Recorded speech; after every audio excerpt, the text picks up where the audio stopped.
ಮಳೆ ಬಂದು 4 ದಿನ ಆಯಿತು, ನಗರದಲ್ಲಿ ಅವಾಂತರ ಸೃಷ್ಟಿಯಾಗಿದೆ. ಇನ್ನು ಗಾಂಧಿನಗರದ ಭಾಗದಲ್ಲಿ ಯಾವ ರೀತಿ ಸಮಸ್ಯೆ ಇದೆ, ಸಮಸ್ಯೆ ಸಾಲ್ವ್ ಆಗಿದೆನಾ ಇಲ್ವಾ ಅಂತ ಖುದ್ದು ನ್ಯೂಸ್ ಫಸ್ಟ್ ರಿಯಾಲಿಟಿ ಚೆಕ್ಗೆ ಬಂದಾಗ ನಮ್ಗೆ ಕಾಣ್ ಸಿಕ್ಕಿದ್ದು ಈ ದೃಶ್ಯದಲ್ಲಿ ನೋಡ್ಬೋದು.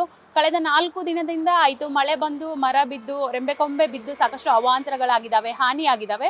ಸೊ GBA ಅರಣ್ಯ ಇಲಾಖೆಯ ವಿಭಾಗದವರು ಬಂದಿದ್ರ ಅಥವಾ ಯಾವ ರೀತಿ ಅಂತ ಕೇಳಿದರೆ ಪ್ರೈವೇಟ್ ಅವ್ರು ಬಂದು ಕಟ್ ಮಾಡಿ ಹೋಗಿರುವಂತಹ ಸ್ಥಿತಿ ಇದು. GBA ಅಧಿಕಾರಿಗಳಾಯಿತು, GBA ಸಿಬ್ಬಂದಿಗಳು ಈ ಭಾಗದಲ್ಲಿ ಬಂದಿಲ್ಲ.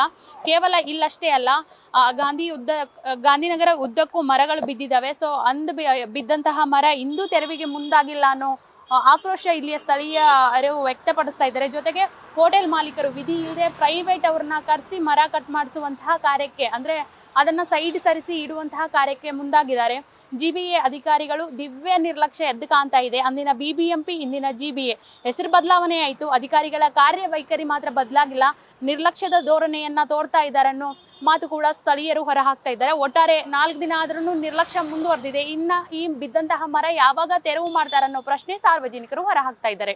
ಶಿವಾನಂದ್ ಜೊತೆ ಸವಿತಾ ರಾಮಚಂದ್ರ, ನ್ಯೂಸ್ ಫಸ್ಟ್ ಬೆಂಗಳೂರು.